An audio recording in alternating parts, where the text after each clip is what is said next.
이제 말씀을 나누려 합니다. 오늘 말씀은 신명기 5장 1절의 본문을 가지고 에필로그로는 세 번째 시간입니다. 청, 학, 행, 신앙이라는 제목으로 말씀 나누려 합니다. 먼저 성경 본문 신명기 5장 1절을 우리 함께 읽겠습니다. 한 목소리로 함께 읽습니다. 시작. 모세가 온 이스라엘을 불러 그들에게 이르되 이스라엘아, 오늘 내가 너희의 귀에 말하는 규례와 법도를 듣고 그것을 배우며 지켜 행하라. 아멘. 한 번 더 제가 읽습니다.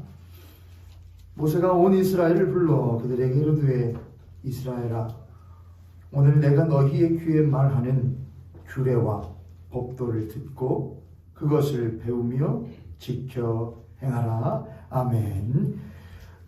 오늘 말씀 제목을 제가 청, 학, 행, 신앙 그랬거든요. 그거 5장 1절에 있는 말씀 그거 그냥 한자로 옮긴 거예요.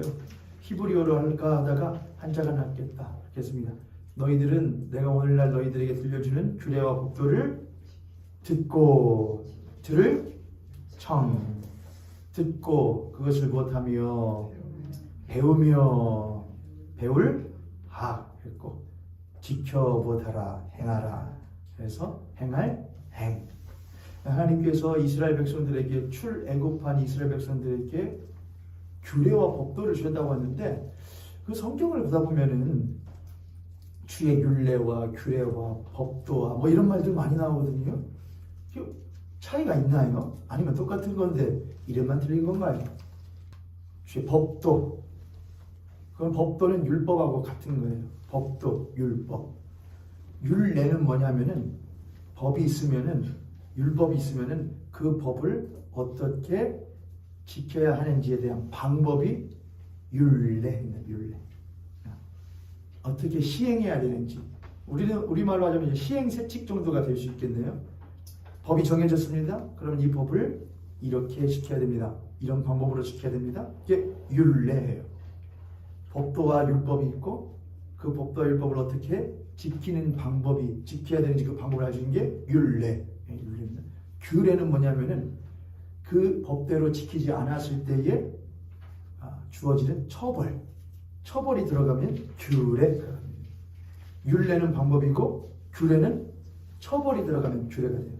주의 율례와 법도와 규례와 하면 이제 여러분이 법도는 뭘 말하는 것이고 가장 큰 법도 율법을 말하는 것이고 율례는 그걸 어떻게 지켜야 되는지 방법을 알려주는 것이고 규례는 지키지 않았을 때 어떠한 처벌이 따르는지가 규례예요. 오늘 말씀해 보니까는 내가 오늘날 너희들에게 말하는 규례와 법도를 듣고 이렇게 하거든요. 그러니까 법도는 중요한 법 기준을 말하는 것이고 규례라는 것은 뭐냐 하면 처벌이 따르는 것이죠. 그러니까 이스라엘 백성들에게 하나님께서 규례와 법도와 율례, 율례를 시행세칙으로 하는 건 나중에 민수기도 나오고 신명기 뒤에 가면은 또 어떻게 지켜야 되는지 아주 자세하게도 나오긴 합니다만 오늘 여기서 말하는 것은 법도 기준이 무엇이냐? 기준. 규례라는 건 뭐냐? 그걸 지키지 않았을 때 너희들에게 따르는 결말이 무엇이냐? 그렇게 말하자면은 이것은 꼭 누구에게 하는 것이나 마찬가지냐? 어린 아이들에게 우리들이 무언가를 가르칠 때에 너 이거 이렇게 해 하지 않으면 이렇게 될 거야 이렇게 알려주잖아요. 그렇죠? 예를 들어서 아주 어린 아이예요. 한 4살, 5살 되는 아이에게 너 이렇게 해 왜 이걸 해야 하면은 하면서 그걸 그 아이에게 최대한 알려주고 이해시켜 주려고 하다 보면은 그게 잘 될까 안 될까요? 잘 되지 않을 거예요. 왜냐하면 아직 그 아이는 그걸 이해할 수 있는 뭐가 안 되기 때문에 그렇죠. 수준과 역량이 되지 않기 때문에 그래요. 그거를 잘 알려주고 싶은 부모나 선생의 마음은 이해되지만 그 아이가 아직 그걸 할 수 있는 이해할 수 있는 능력이 안 되기 때문에 1차적으로는 이거 해야 해. 이게 기준이야. 하지 않으면 이렇게 되고 잘하면은 이렇게 되는 거야. 라고 하는 결말을 알려주는 것이죠. 그러니까 하나님께서 신명기 5장부터 시작되는 이 10계명을 말하는 서두에서 그러니까 지금 오늘 에필로그인데 지금 서두를 하고 있는 거예요. 우리들이요. 서두에서 너희들은 이 법도와 규례를 행하라 라는 것은 그 말을 듣는 이스라엘 백성들을 어떠한 대상으로 보신다는 것이죠. 이 규례와 율례, 이 법도를 충분히 이해할 수 있는 역량과 능력이 있는 장성한 자로 보지 않으신다는 걸 말해요. 왜냐하면 이스라엘 백성들은 홍해를 건너는데 성경은 홍해를 건너는 것을 무엇에 비유하냐면은 세례받음으로 비유를 해요. 우리가 세례를 받는다는 것은 거듭남을 말하죠. 우리는 거듭난다는 것은 다시 태어남을 말을 해요. 다시 태어나서 장성한 새 사람을 말하는 것이냐? 그렇지 않아요. 우리는 거듭나 태어나긴 했지만은 아직 어린 아이임을 말을 해요. 그리고 거기서부터 듣고 배우고 또한 지켜 행하여 가면서 장성한 사람이 점점 되어가지요. 그러므로 처음 들을 때는 무엇을 들어야 되느냐? 기준이 무엇이냐? 이거 하지 않았을 때에 너희들에게 따르는 상벌이라기보다는 그걸 통해 너희들에게 얻어지는 결과가 무엇이냐를 하나님께서 분명히 알려주시는 것은 너희들은 이제 막 거듭난 지 나의 백성으로서 첫 발을 띈 지 얼마 되지 않은 어린아이들이다라는 말을 하고 있는 것이죠. 오늘 지금 여기 살아있는 우리들에게 주신 하나님의 말씀을 듣는 우리의 마음과 자세와 태도도 어린아이와 같아야 해요. 우리는 대부분 많이 안다 생각하고 이해한다 생각을 하는데 사실 그러면 그럴수록 우리는 사실은 미숙한 신자라고 보는 것이 더 맞을 것 같습니다. 성도는 알아가면 알아갈수록 야 모르겠다라고 하는 것이 맞을 것 같아요. 어른들에게 가끔 가서 답을 물어보려고 어른에게 가지만 때로는 어른이 답을 이거 어떻게 해야 해요? 말할 때에 답을 알 것 같은 어른이 이건 이렇게 해야 되고 저건 저렇게 해야 해 라고 말하기보다는 그래 나도 살아보다 보니까 옛날에는 정답을 안다 생각했는데 살다 보니까 또 그걸 잘 모르겠더라. 그런데 그건 알아. 네가 지금 참 어려운 시간을 보내고 있고 네가 쉽지 않은 시간을 보내고 있다는 것은 내가 안다. 그럴 때에는 너를 어떻게 다스려야 해 라고 말해주는 게 사실은 진짜 성숙한 어른들인 경우들이 많아요. 그런데 옛말에 그런 말이 있고 시쳇말로 무슨 무당이요? 선무당이 사람 잡는다고 자신이 어른인지 하면서 어떻게 해야 해요? 이건 이렇게 해야 되고 저건 저렇게 해야 해 라고 말을 찐먹찐먹 하는 사람들이 있어요. 찐먹찐먹 좋은 말이 아닌데 뭐 하는 사람들이 있어요. 그렇잖아요.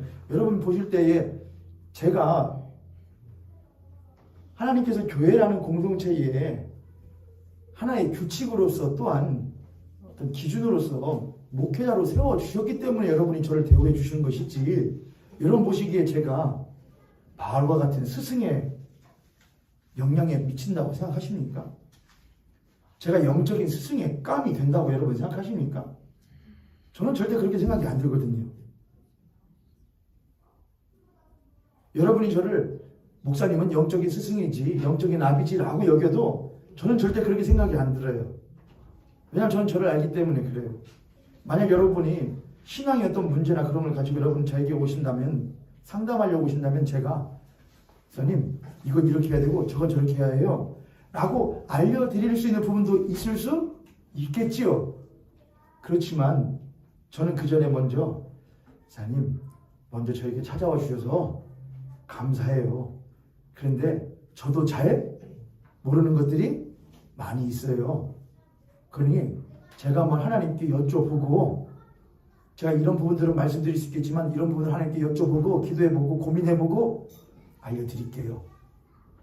하면 여러분들이 에휴 아무것도 모르네. 아니 답을 딱 알고 있어야 될 거 아니야. 이렇게 하라고 저렇게 하라고. 저는 정쟁이가 아니에요. 저는 그렇게 할 수 있는 능력도 안 되고요. 하지만 여러분들이 오셨을 때 목사님 여기까지 오시기까지 저한테 물어보시기까지 얼마나 어려운 고민의 시간들을 많이 지내오셨습니까? 수고 많으셨어요. 그래도 찾아와 주셔서 감사해요. 그래도 물어봐 주셔서 감사해요. 제가 함께 집사님하고 장로님하고 권사님하고 기도해 보겠습니다. 전 그거야 한다고 생각을 해요. 그래야 한다고. 오늘 우리들이 십계명을 이제 마지막 마무리를 하는 이 지점에 와서 이스라엘아 들으라 하면서 십계명을 말씀해 주시는데 우리들이 난 십계명을 잘 알아, 잘 이해해, 또한 잘 행하고 살고 있어 라고 말한다면 여러분이 그때 번뜩 떠올리셔요. 아, 나는 아직 미숙한 신자구나 생각하셔요. 그리고 겸손한 마음으로 주님, 주의 법도와 규례를 귀가 둔하고 마음이 무딘 이 어린아이 같은 자에게 주님 말씀하여 주시옵소서, 내가 듣겠습니다 라고 말하는 것이 십계명을 마무리하는 즈음에 우리 신자들이 가져야 할 태도라고 생각을 해요. 저를 따라서 한번 고백할까요? 주님, 저는 어린아이와 같습니다. 우리는 어린아이와 같습니다. 그러니 주님 말씀해 주세요. 알려주세요. 가르쳐 주세요. 이게 신자의 성숙한 모습이고 십계명을 올바르게 받을 준비가 되어 있는 사람들임을, 신자들임을 우리들이 알아야 하겠습니다. 그렇게 하고 우리들이 이제 한번 들어가 보죠. 하나님께서 모세를 통하여 말씀하시는 것인데 이스라엘아, 이 본문에는 나와 있지 않지만 히브리어 원문에는 쉐마 이스라엘 그렇게 되어 있습니다. 쉐마라는 건 들으라 라는 말이죠. 들어라 이스라엘아. 똑같아요. 너희들은 무엇할 존재들이라는 것을 말하는 것이냐? 너희들은 들어야 할 존재라는 것이죠. 그럼 들을 존재가 있으면 무엇하는 존재가 있죠? 말하는 존재죠. 그럼 말하는 건 누구십니까? 하나님이신 거예요. 그래서 우리는 참 그래요. 우리는 듣는 자예요. 듣는 자. 말하는 건 누구시고요? 하나님이시고요. 우리는 청자예요. 청자. 우리는 보는 자예요. 시청자예요. 우리는요. 그 하나님은 화자예요. 말하시는 분이에요. 하나님은 성경을 처음 창세기에서 창조하실 때에도 하나님이 무엇으로? 말씀으로 세상을 지으시고 하나님 말씀하셔요. 보여주셔요. 하나님 보여주심이 없고 하나님 말씀해 주심이 없는 상태에서 우리들이 볼 수 없고 들을 수 없고 깨달을 수가 없어요. 그런데 우리는 하나님이 보여주시고 하나님이 들려주신 것 이외에 다른 것들을 보려 하고 다른 것들을 들으려 하는 것에서 우리들의 삶에 항상 문제들이 많이 생기게 되죠. 신자들 가운데에 또한 일반적인 사회인들 가운데에 무엇하기보다 듣기보다 무엇하는 것을 좋아하는 사람들이 있냐면은 말하는 것을 좋아하는 사람들이 참 많이 있어요. 만나서 하면은 무엇하고 싶어서 말하고 싶어서. 저는 화자의 입장에 많이 서는 사람 같아 보이세요? 아니면 청자의 입장에 많이 서는 사람 같다고 생각하세요, 여러분? 전 말하는 거 좋아할까요? 듣는 거 좋아할까요? 정답! 저 듣는 거 꽤나 힘들어요. 제 성향이. 가만히 듣다가 말이 안 된다 생각이 들면, 엉뚱한 말 한다 생각이 들면은 말하고 싶어져요. 고쳐주고 싶고, 그거 아니라고 말해주고 싶고. 지금도 좀 많이 남아있긴 한데, 근데 고쳐야겠다 생각을 해요. 목사가 되면서 가정에서는 잘 안 되거든요.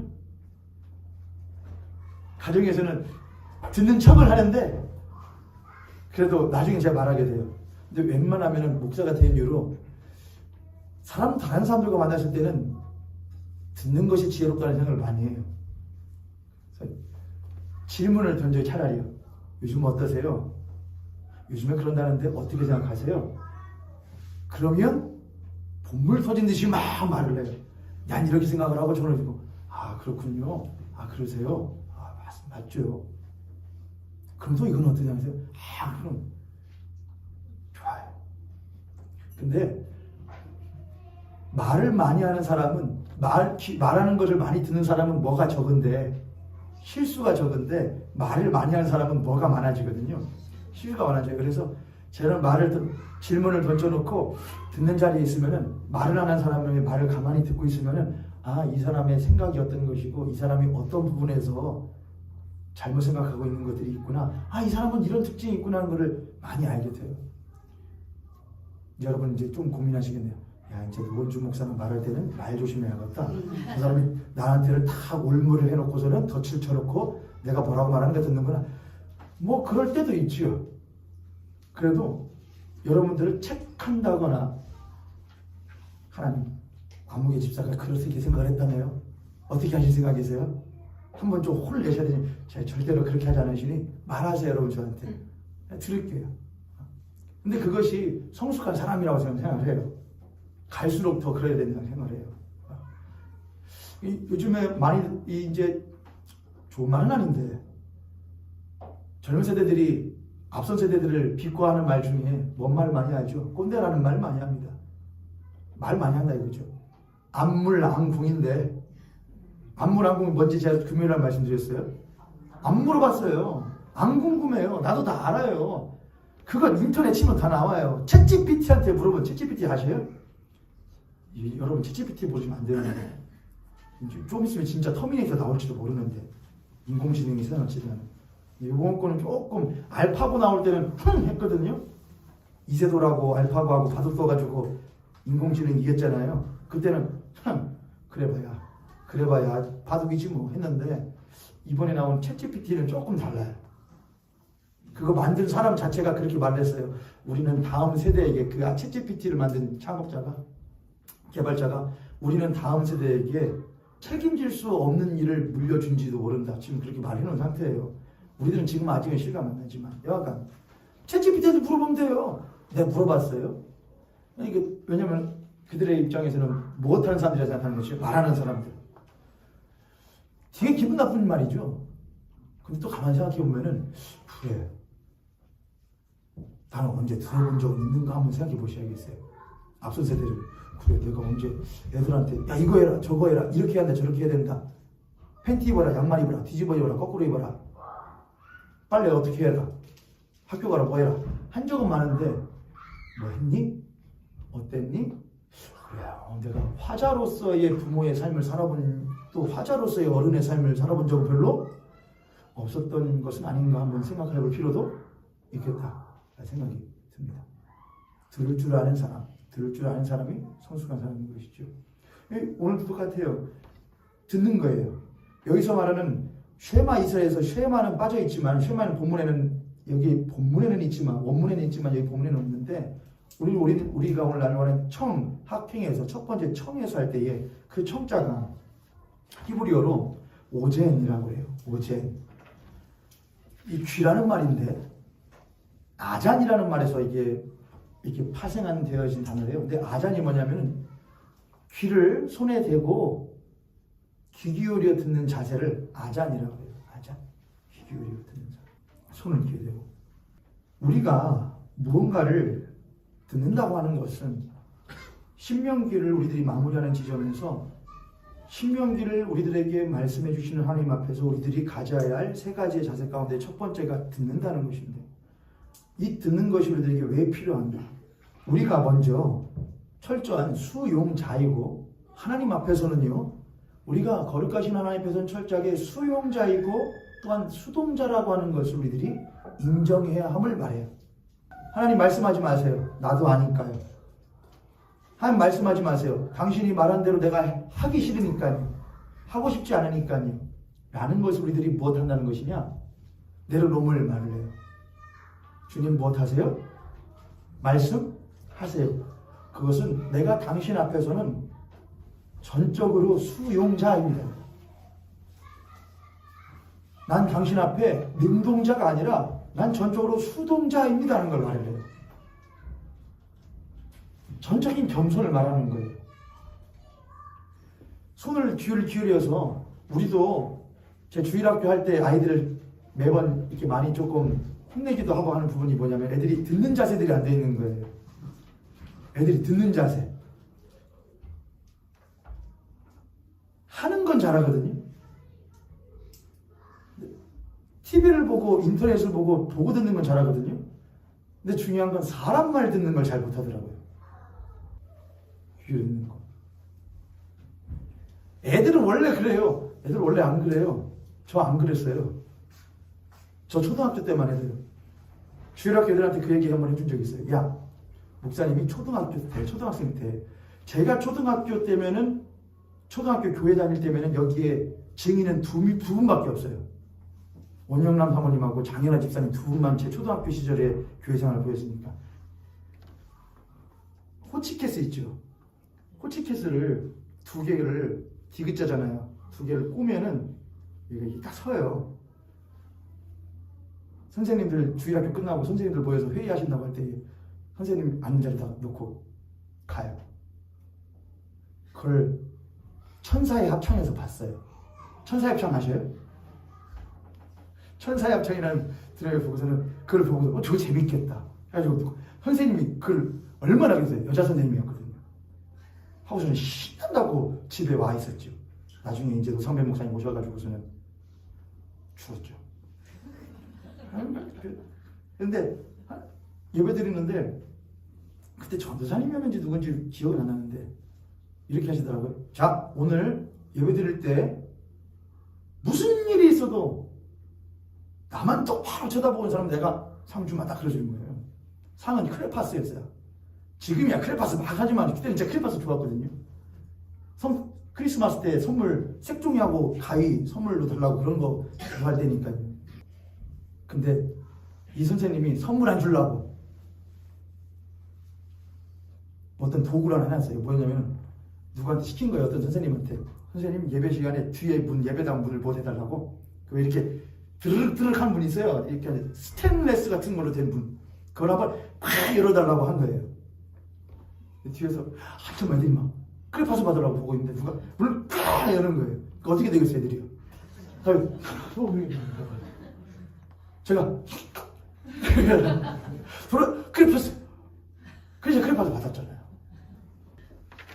대개는 어디 뭐 부흥사님 이런 거 말하면 막 다들 막 박수를 받고 박수 좀 하세요.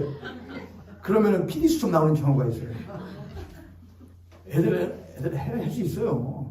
못하는 게 아니에요. 안 하고 싶어서 안 하는 것이죠. 듣는 게 아니에요. 듣는 거죠. 근데 우리도 그래요. 듣는 것도 어떻게 되느냐? 어떤 사람은 근데 여기서 말하는 아자는 귀 기울여 뭐라고 말씀하시는가를 자세히 듣는 거예요. 이건 아주 그 말하시는 분 앞에서의 자신을 한없이 낮추는 것이죠. 잘하는 데서 가까이 가서 그분의 입 앞에 내 귀를 대고 자세히 듣는 거예요. 하나님, 나는 당신 앞에서 전적으로 수용자입니다. 당신이 말씀하시는 것을 듣지 않고서는 설 수 없는 존재입니다라는 것을 내가 인정하는 것이 귀 기울여 듣는 아자니에요. 난 당신 앞에 당신은 능동자이시고 스스로 움직이시는 분이시고 나는 당신에게 나에게 하신 말씀을 듣고 그 말씀을 따라 사는 당신의 말씀의 수동자입니다라는 것을 인정하는 것이 아자니에요. 하늘로부터 우리들에게 주시는 그 하나님의 말씀, 하나님의 음성은 이 땅에서 살아가는 땅의 사람에게서는 절대로 익숙한 일이 아니에요. 하늘의 것은 하늘로부터 내려오는 것이지 이 땅에 살아가는 사람들로부터 나오지 않아요. 그것은 오직 하늘로부터 내려가요. 그래서 이 땅에서의 삶을 살아가는 이들 또한 이 땅에서의 수많은 소리에 묻혀 사는 사람에게 있어서 하늘로부터 들려지는 소리는 듣기가 쉽지 않고 귀 기울이기가 쉽지가 않아요. 세상의 소리들 속에서 수많은 소리들 속에서 소음들 속에서 하늘의 소리를 듣고 그 소리에 귀를 들으려면 우리는 한없이 우리의 자세를 낮추고 우리의 수용자와 수동자의 자리로 돌아가 귀를 기울이는 시간을 가져야만 해요. 그렇지 않으면 우리는 절대로 들을 수가 없어요. 성경은 그렇게 말을 해요. 로마서 10장에서 믿음은 무엇에서 나며? 들음에서 나며 그랬습니다. 믿음은 들음에서 나며. 듣지 않고서는 믿음이 생길 수가 없다는 것이죠.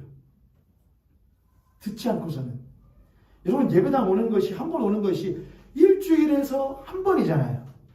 우리 모여있게 예배 시간 말씀 듣는 시간 길다 해도 일주일에 비하면 한 시간이잖아요. 짧은 시간이죠. 그렇죠 여러분. 근데 그 시간 좋으셔요 안 좋으셔요 여러분? 좋으시기를 저는 바라요. 야 그래도 들을 수 있어. 내가 그 말씀을 들을 수 있으면 얼마나 귀한지를 여러분들이 아실 수 있으면 참 좋겠어요. 그래도 주일날이라도 내가 그 말씀 들을 수 있으니 한 주간을 내가 버틸 수 있어. 내가 그렇게 축적되어진 한 주간의 그 말씀 들음이 그래도 나의 믿음을 무너지지 않게끔 만들어주는 거야. 그거는 부족해요? 그럼 수요일도 듣는 거예요. 그것도 부족해? 금요일도 듣는 것이지. 그것도 부족해요? 그러면 다른 목사님도 말씀 들어보는 거예요. 들음은 무엇에 나니까? 믿음은 들음으로부터 나기 때문에 그래요. 듣지 않으면 반대로 믿음은 생길 수가 없어요. 무엇만 남느냐? 믿음의 흔적만 남아요. 듣긴 들었으니까, 들어본 적은 있으니까 흔적은 있어요. 하지만 그것은 전혀 역사하는 믿음으로 변화될 수가 없어요. 듣고 배우고 행함으로 가야 되는데 들음의 흔적만 있는, 믿음의 흔적만 있는 것은 절대로 행함으로 갈 수가 없어요. 들어봤었어. 나도 예전에 들었어. 나도 예전에 믿어봤어. 나도 예전에 교회 다녀봤어. 나도 예전에 기도해봤어. 나도 예전에 찬양해봤어. 과거는 필요 없어요. 어저께 저녁에 저희 아내가 저한테 물어봐요. 당신은 신앙생활 하면서 언제가 제일 뜨거웠냐요? 언제가 제일 신앙적으로 뜨거웠냐요? 제가 여러분께 여쭤볼게요. 여러분은 신앙생활 하시면서, 지금까지 신앙생활 하시면서 언제가 제일 뜨거우셨어요? 언제? 제가 그래서 저희 아내가 저한테 물어보길래 제가 이렇게 먼저 대답을 했어요. 먼저는 당신이 나한테 언제가 제일 뜨거웠냐고 물어봤는데 내가 자신 있게 난 지금이야 라고 말하지 못한 게 목사로 참 자괴감이 든다. 지금이지. 권사님 지금이시죠? 아멘. 안 하셨으면 뭐라고 하려고 했는데. 저를 따라서 저는 지금이 가장 뜨거운 신앙인이기를 바랍니다. 제가 그랬어요. 그리고 나는 27살 때, 8살 때가 제일 뜨거웠던 것 같아요. 그때 신입교회에서 사역 마치고 모형교회로 돌아와가지고서는 방학 되면 이제 집에 여기 와서 있으니까 또 여기 앞에 잤거든요. 여기서 자고, 여기서 말씀, 성경 막 읽고, 여기서 또 자고. 그때가 참 뜨거웠다. 다시 해야 되는데. 그러니까 언제가 제일 뜨거우느냐? 예전에 그랬었어. 예전에 나도 해봤어. 그거는 예전은 흔적일 뿐이에요. 중요한 건 오늘 듣느냐 이거예요. 오늘 말씀을 들었느냐? 오늘 그분의 말씀에 귀를 기울였느냐? 그분의 말씀을 듣지 않고서는 내가 믿음의 사람으로 살 수 없음을 내가 인정하고 겸손히 그분의 말씀 듣는 시간을 내가 내어드렸느냐? 없다면은 믿음의 흔적은 있는 사람일지 몰라도 역사하는 신앙인은 될 수 없다는 것을 우리들은 알아야 해요. 하나님은 이스라엘 백성들을 아셔요. 너희들은 이제 나온 지 얼마 안 된 자들이다. 출애굽한 지 얼마 안 된 아직 애굽의 때가 많이 묻어있는 나의 백성들이다. 그러므로 너희들은 무엇하지 않으면, 나의 말을 듣지 않으면 너는 믿음의 사람이 될 수 없는 것이다. 그렇게 하나님 우리들에게 말씀하셨던 것이죠. 우리가 세상의 수많은 소리들과 소음들 속에서 하늘의 소리를 들으려면 귀를 기울여야 한다고 말했습니다. 또한 귀를 기울일 수 있도록 들음의 시간을 확보해야 해요. 들음의 시간을. 들을 수 있는 통로들을 확보해야 해요. 어떻게 하면 들을 수 있을까? 어떻게 하면 들을 수 있는 시간을 마련할 수 있을까? 어떻게 하면 그 기회들을 가질 수 있을까를 우리들은 사실 준비를 하고 확보를 해야 해요. 어떤 분들은 핸드폰 열자마자 말씀이 먼저 뜨도록 해놓는 분들도 계시더라고요. 잘하시는 거예요. 뜨면은 오늘 하루에 한 말씀 뜨는 분들도 있더라고요. 어떤 분들은 주일 아침 매일 아침 사순절 기간 동안 노원중 목사가 성서 일가를 보내는 것 꼬박꼬박 찾아서 읽으시는 분들이 있더라고요. 안 읽는 분들도 있겠지만 읽으시는 분들도 있더라고요. 그거 더해가지고서는 성경 통독 라디오로 들으면서 가시는 분들도 있더라고요. 전 그거 절대로 무시 못한다고 생각을 해요. 그럼 반대로 안 듣는 분들은 뭘까 한번 생각해 보세요. 그럼 그분들은 뭘 듣고 사실까? 뭘 들었을까? 그럼 왜 안 들으실까? 이스라엘 백성들이 이스라엘 역사 가운데서 하나님의 말씀을 듣는데 등한시했던 이유는 딱 한 가지였어요. 자신의 행복을 추구할 때였어요. 자신의 만족을 추구할 때 그들은 하나님의 말씀 듣는 것으로부터 멀어졌어요. 왜냐하면 자신의 만족을 추구할 때마다 하나님의 말씀이 그들을 못했거든요. 찔렀거든요. 불편하게 만들었거든요. 세상의 소리들은 너의 만족과 너의 유익을 위해 살아가는 것이 이 땅에서의 가장 인간다운 삶이라고 수많은 말을 듣고 살았는데 하나님의 말씀은 아니, 사람은 하나님의 뜻 안에서 하나님과 더불어 살아가는 것이 가장 인간다움이다 라고 말하는 것이 얼마나 많이 찔릴까요? 그럴 때 신앙인들은 하나님의 말씀 듣는 것부터 점점 더 못하느냐? 멀어집니다. 다른 말로 하면 내 속에 하나님의 말씀에 대한 거리낌과 하나님 말씀 앞에서의 내가 부끄러움이나 죄책감이 들 때에 우리는 하나님 말씀 듣는 것을 더욱더 하나님 말씀을 들음으로 내 안에 있는 그 죄의 문제들을 해결해야지라고 하기보다는 그 말씀을 듣는 것을 포기한다는 겁니다. 안 들으면 그만이지. 안 들으면 죄책감 안 들지. 우리 사랑하는 고역기 성도님들, 하나님 말씀 듣는 것을 기뻐하세요. 즐거워하세요. 찔리셔요? 그러면 기뻐하세요. 야, 내가 그래도 찔리는 양심은 있구나, 내가 찔리기라도 하네, 그래도. 근데 전혀 하나님의 말씀을 들어도 찔림이 없다. 그렇다면은 그거는 무시해야 돼요. 하나님 말 아무렇지도 않네요. 주일날 말씀을 들어도, 지나가다 하나님의 말씀을 들어도 아무런 찔림이 없네요. 오히려 죄 가운데 살아있고 하나님으로 떨어진 삶을 사는 것이 너무나 희희낙낙하네요. 그러면 울지 못하겠거든. 차라리 무엇하시느냐? 나가세요. 자신있게 세상으로. 자신있게 나가세요. 그 다음, 들음 다음에 있는 것이 배우다거든요. 배우다의 히브리어 어원이 라마드예요. 라마드가 뭐냐면은, 라마드라는 히브리어 글자가 요렇게 생겼어요. 요렇게. 그럼 뭘 형성한 거냐? 지팡이를 형성한 거예요. 목자의 지팡이. 목자의 지팡이가 왜 이렇게 꼬부라져 있느냐? 양들을 못하고. 때로는 목자가 가지고 있는 지팡이를 사용하는 용도가 때로는 바위를 치거나 땅을 두드려서 양들로 하여금 주의를 끌게끔 해요. 여기 봐. 탁탁탁. 또는 가리켜요. 지시해요. 저쪽. 이쪽. 또 하나는 양들을 옆구리를 쿡 찌르거나 양의 목을 걸어 땡기게 하는 용도로 써요. 때로는 수렁에 빠져있거나 웅덩이에 빠져있는 양의 목을 또는 양의 다리를 걸어 건져내는 역할을 하기 위해서 목자의 지팡이는 구부러졌어요. 그게 라마드거든요. 근데 배우다라고 하는, 너희들은 이 규례와 법도를 듣고 배우고 할 때 그 배우다가 라마드예요. 여러분 자신 있게 나가세요. 못 듣겠거든. 만약 그가 하나님의 백성이라면은, 하나님의 자녀라면은 하나님의 라마드는 그를 절대로 못하냐? 버려두지 않고 가. 어딜 가? 탁 걸어서 끌어올릴 거예요. 문제는 그 시간이에요. 얼마큼 걸리느냐예요. 간지 이제 막 1시간, 길 잃어버린 지 1시간 된 양과 길 잃어버린 지 하루가 된 양의 상태는 전혀 다를 거예요. 물론 많은 상처를 입었을수록 주인으로부터 많은 돌봄과 고침을 받겠죠. 사랑을 받겠죠. 그게 좋으시다면 가세요. 자신 있게. 하나님이 나의 하나님인 걸 내가 믿는다.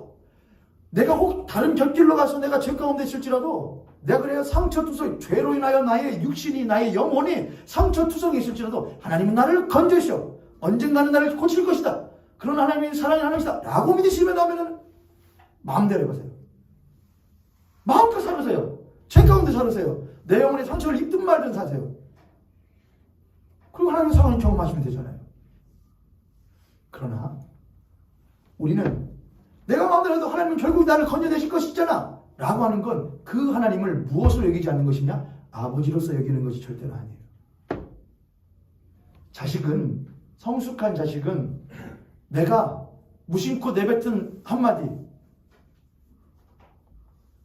저는 자식이라서 항상 이 말하면 부모님이, 어머니가 생각나는데, 무심코 내가 내뱉은 한마디, 내가 한 눈빛, 제가 부끄러운 일들이 참 과거에 많은데, 제가 예전에, 지금도 기억이 맨날 나요. 뭐냐면은, 지금 이 자리에 있어요. 저한테 그 말 한 사람이. 제가 여름 성경학교인가 뭔가를 아마 하고 있었을 거예요. 애들하고 하는데, 제가 뭐 하다가, 큰 사모님이, 이거 이렇게 이거 해야 된다고 했던 것 같아요. 근데 그게 상황이 그걸 할 수 있는 상황이 아니었거든요. 그래서 제가 그 사모님을 바라보는 제 눈초리가 좋지가 않았던 모양이에요. 그걸 저는 알잖아요. 근데 그걸 그 옆에서 누가 봤어요. 이 자리에 있어요. 그리고 그 사람이, 그 학생이 저한테, 그 학생이 이제는 장성하여 30을 넘었지만 30대예요. 우리 교회 30대 몇 명 안 되니까. 그 학생이, 여기까지 말하면 너무나 좁혀지는구나. 저한테 그러더라고요. 헐, 전도사님, 엄마를 그렇게 보면 어떡해요? 저한테 그러더라고요. 다영아, 뭘 누구긴 누구예요, 너요. 그래서 제가 그거를 들킨 거 아니에요. 얼굴이 얼마나 제가 빨개진지 몰라요.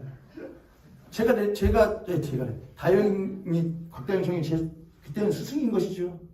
아니, 자고서는, 야, 여름 성경학교 한다고 애들 하고 있는데, 전도사라는 놈이 지 어미를 그렇게 보는 놈이 어딨냐. 그래가지고 그도 들키다 말지.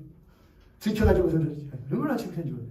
근데 아무튼 자식은, 성숙한 자식은 내가 무심코 던진 말 한마디, 눈빛 한마디가 혹여나 어머니를, 부모를 못하게 할까? 불편하게 했을까? 그래서 불편해가지고 그거 빨리 오래 그렇게 가고 싶지 않아서 얼른 가서 죄송해요. 잘못했어요. 라고 말하는 것이죠. 근데 배은망덕한 자식은 해놓고 엄마는 어차피, 아빠는 어차피 나를 못해. 어차피 사랑해. 내가 이렇게 하고 있다가 돌아가도 이럴 수야 하고서는 또 안아줄 거예요.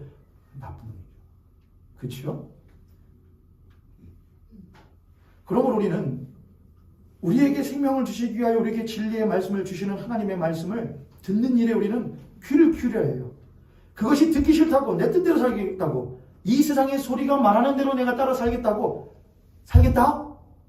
그때는 돌이키세요. 뭐를? 그분은 나에게 말씀만 하시는, 지시하시는 전달자가 아니고 그는 나를 사랑하셔 나를 새롭게 하시고 살리기를 원하시는 나의 아버지시다. 그는 그의 지팡이와 표심팔로 나를 수렁에서 끌어내시며 웅덩에서 건지기를 기뻐하시는 그분이시다. 그는 나를 푸른 초장 쉴만한 물가로 나를 인도하시는 것을 기뻐하시는 하나님이시다. 나의 아버지시다. 그러므로 그의 마음을 심렵게 하기를 내가 원치 않는다. 그게 배움이에요. 너희는 내가 규례와 법도를 못하고 듣고 그러냐? 그리고 못하고 배우고요. 배운다는 것은 하나님의 말씀을 알아가는 게 배우는 거예요. 할렐루야. 야, 10계명 1계명은 뭐고 2계명은 뭐고 그거 알면 뭐예요? 그 알을 통하여서 뭘 하는 거냐? 하나님이 왜 이 말씀을 주셨는가? 왜 이 계명을 주셨는가? 그걸 알아가는 거예요. 하나님의 마음을 알아가는 거예요. 그게 우리 그리스도인들이 배워야 할 배움이에요. 뭘 배우실 건데요? 이건요, 듣는다는 것은 히브리어로 아잔이라고 하고요. 배운다는 것은 라마드고요. 뭐 말이에요? 쉐마고요. 그거 뭐 할 건데요? 저희 어머니는요, 키가 160이 조금 안 되고요. 본인은 160 된다고 맨날 말씀하시지만 160이 조금 안 되시고요. 체중은 몇 킬로고요. 그거 뭐 할 건데요? 그건 정보잖아요. 저희 어머니가 청소년기 때 아침에 학교 가야 되는데 일어나기 힘들어 하잖아요. 근데 제 입에다가 뭘 쑤셔 넣느냐? 사과를 깎아서 쑤셔 넣어요. 그러면 저는 그걸 뭘로 받아들여요? 잠 못 깨서 못 일어나는 아들내미를 질식사시키고자 하는 어머니로 받아들이나요? 그렇게 안 해요. 우리 어머니는 자식을 사랑해서 길거리 밤새도록 하지 말고 그런 어머니가 아니라 사과를 깎아서 아침에 입에다가 넣어주면 하다 보면 잠 깨요. 하다 보면 한 두세 개 먹다 보면 잠 깨요. 그래서 어머니가 우리를 얼마나 못하시는가 사랑하시는 알아요. 근데 그거를 그 속뜻을 알지 못하고 뭘로 받아들이면은 날 왜 깨워? 나를 왜 불편하게 해? 라고만 받아들이면은 그건 무지몽매한 자식이잖아요. 하나님만을 섬기라. 주 너의 하나님만 섬기라. 우상을 섬기지 마라. 왜 하라고 그래? 다른 거 섬길 수도 있지. 다른 거 잘할 수도 있지. 못할 수도 있지. 그런 상황이 있을 수도 있지. 왜 하나님은 그거 말하라 그래? 근데 우리에게 넣어주시는 그 10계명은 그분의 하나님 우리를 향한 무엇이 담겨있음을, 사랑이 담겨있음을 읽을 수 있어야 이게 배우는 자라 이거예요. 여러분 10계명을 통하여 우리는 마무리하면서 뭘 배우실 거냐 이거예요. 하나님의 사랑을 배운다 이거예요. 그분이 나를 얼마나 귀히 여기시는가? 그분이 얼마나 나를 사랑하시는가? 나를 얼마나 존귀하게 여기시길래 하늘의 소리를 우리에게 내려주시어 나 같은 땅의 사람에게 귀 기울여 들을 수 있는 기회를 허락해 주시는가? 기회조차 없을 사람인데 나를 왜 듣게 하시는가? 나를 왜 깨우치게 하시는가? 나를 그럼 당신의 사랑을 배워가게 하시는가? 그것은 내가 틀림없는 그분의 자녀이기 때문에 그렇다는 것을 우리들이 깨달을 수 있어요. 할렐루야. 우리 옆에 손님 같은 손님 모시고 우리 이렇게 한번 축복하도록 하겠습니다. 당신과 나는 틀림없는 하나님의 사람이며 틀림없는 하나님의 백성입니다. 할렐루야. 배우다까지만 하고 다음 주에 마무리 행하다까지 갈게요. 우리는 그럼 왜 배워야 되는가? 배움의 이유는 무엇인가? 우리는 왜 그 하나님의 그 지팡이에 의하여 우리는 끌림을 받아야 되는가? 그 이유는 우리의 존재와 관련이 있어요. 그래서 우리들이 무엇이냐? 우리가 죄인이기 때문에 그래요. 죄를 범하여 죄인이 아니라 하나님으로부터 단절되어진 존재이기 때문에 그래요. 그게 죄인이에요. 의로우신 하나님으로부터 단절되어진 자가 바로 죄인이에요. 그 죄인은 우리들의 윤리적, 도덕적으로 어긋난 그 죄들을 행할 뿐만 아니라 하나님을 찾지 않으며 하나님을 감사치도 하고 기뻐하지도 아니하는 죄를 행하며 사는 죄인이에요. 그게 바로 죄인이에요. 하나님을 찾지 않음, 하나님을 인정하지 않음, 하나님 앞에 나아가지 않음이 바로 죄인이에요. 그것이 우리들이 배워야 할 필요성이에요. 왜 배워야 되느냐? 너 배워야지. 우리가 아이들, 사람들 보고 배워야 해요. 모르면 안 돼. 알아야 해. 사람과의 관계 뭐도 배워야 되고 인간과의 관계도 배워야 되고 내 지식도 배워야 되고 지혜도 배워야 해. 배우지 않으면 뭐하고 똑같은 거야? 짐승과 똑같은 거야 라고 말하는 것처럼 우리가 왜 하나님으로부터 배워야 되는가? 그것은 우리가 거룩하신 하나님의 말씀으로 살아가지 아니하면은 그저 이 땅에 살아가는 죄인들과 별반 다를 바 없는 존재이기 때문에 그렇대요. 그럼 우리는 부름받은 하나님의 백성이라면은 부름받은 대로 마땅히 무엇하여 살아가느냐? 그분이 말씀하신 것이 무엇인지를 배우며 살아가야 한다. 그래야 내가 죄인으로부터 의인으로 나아가며 죄인으로서 죄를 행하던 삶에서 의인으로서 하나님을 찾으며 하나님을 구하며 하나님을 닮아가는 의로운 삶을 살아갈 수 있기 때문에 그래요. 배워야 할 이유는 무엇 때문이라고요? 내가 죄인이기 때문에. 배워야 할 이유는 무엇 때문이라고요?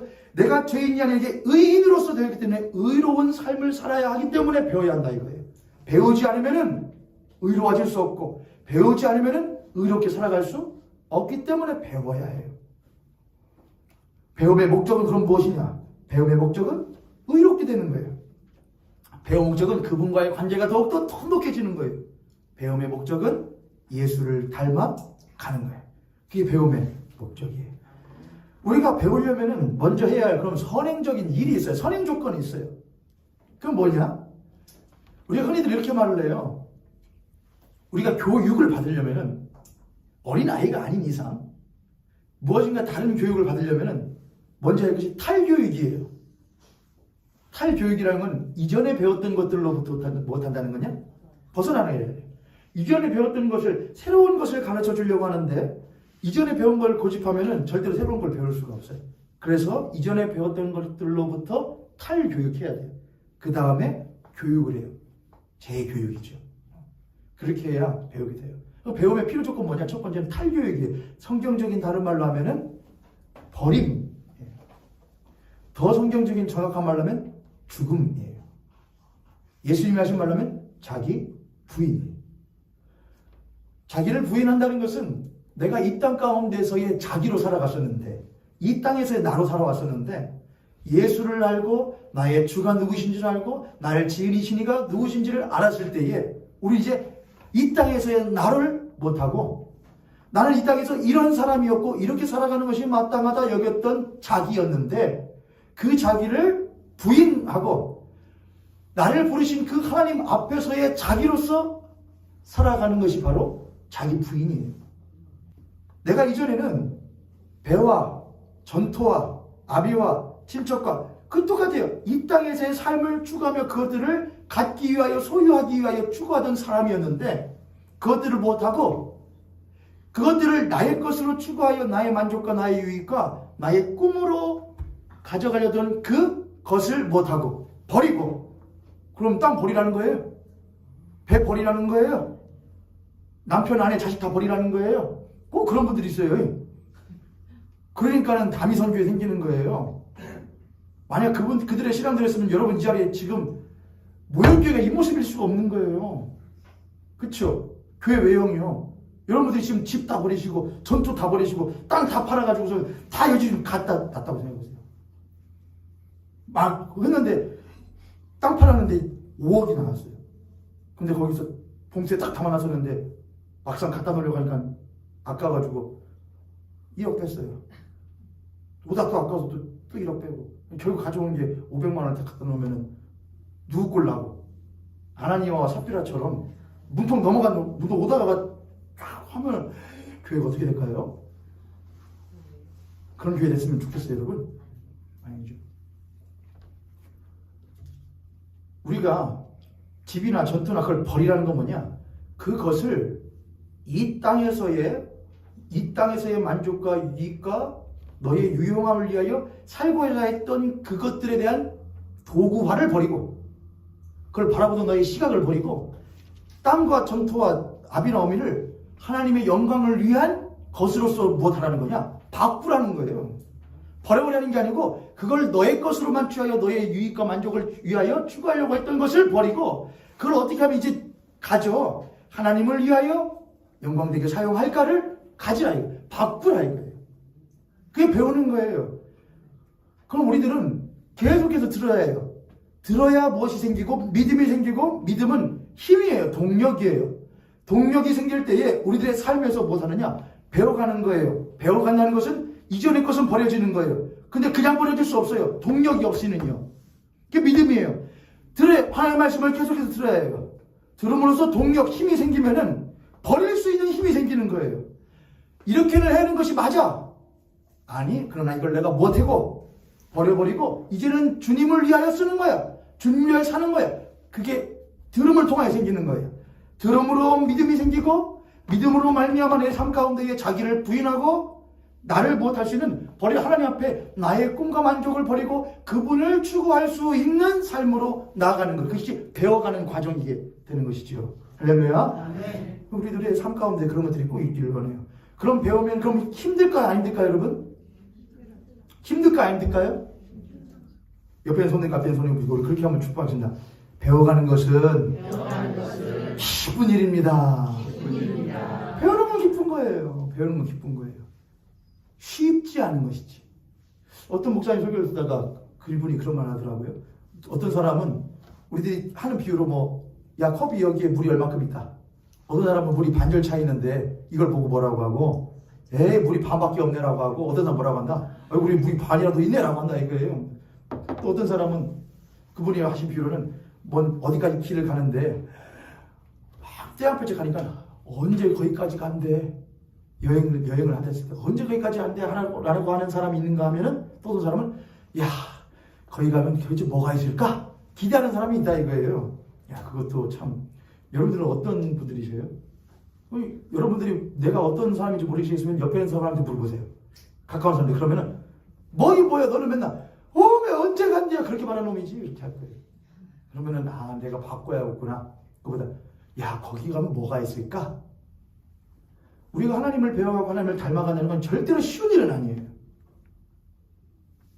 그럼 우리가 그 배워가는 과정을 언제 배워간대, 언제 닮아간대, 언제 그분의 뜻대로 살아간대 라고 하기보다는 야 내가 그분을 닮으면 도대체 어떻게 되는 걸까?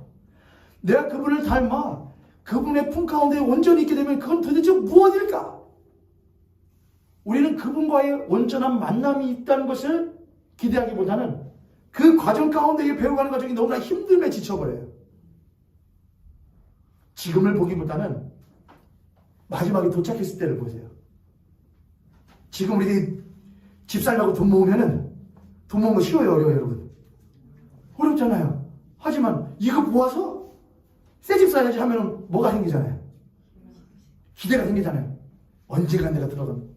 왜 하나님과의 만남은요? 그 하나님과의 하나님을 닮아가는 건요. 그 나라에 가는 건요. 신앙생활이 맨날 뭐다 힘들어요. 쉽지 않아요. 짜증나요. 안 해버리고 싶어요. 그렇게 하면 안 돼요, 여러분. 기대하는 거예요. 내가 그분을 만났을 때, 그분 앞에 섰을 때, 그분을 닮은 모습으로 있었을 때, 그걸 얼마나 기쁘고 감사할까. 그러니 이 배움이 곧 쉽지 않다 할지라도 여러분 포기하지 마세요. 오히려 이것이 주와 같이 길 가는 것 즐거운 일 아닌가요? 우리의 신앙의 선조들은 항상 그렇게 하면 신앙생활을 하셨대요. 주와 같이 길 가는 것 꽃이 피는 들판이나 험한 들판이나. 여기까지만 해야겠어요. 그 찬양하면서 우리 마무리하죠.